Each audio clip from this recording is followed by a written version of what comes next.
think, as I said before, you can look at your alumni, you can look at, but one of the things that, when I, especially kind of when I went through the process that I focused on was, cold emails, reach out to folks. Like, you'd be surprised. Everyone is willing to get on the phone for the most part, right? If someone doesn't respond to the first email them again in 2 weeks.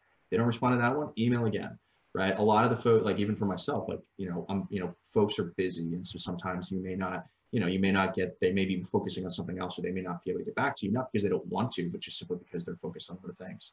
So I think be relentless in terms of be persistent, right?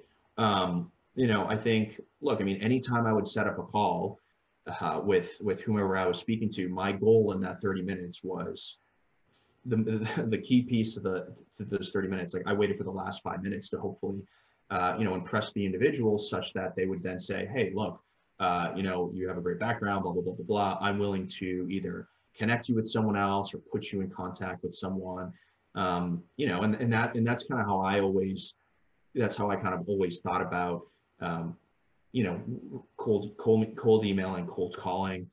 You want, like, that is your 30 minutes to convey to that individual what your interest and kind of, frankly, what you bring to the table. I think, and you do enough of those and you realize that you've had enough of those conversations, you can then draw upon, those little vignettes that you're articulating to then, when you go and you sit in front of the interviewer, you're already ready to go. You've already articulated your story.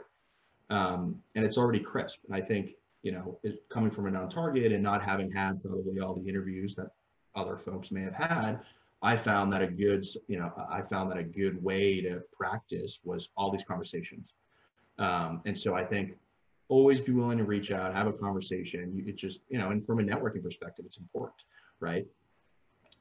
So I'll pause there. Yeah,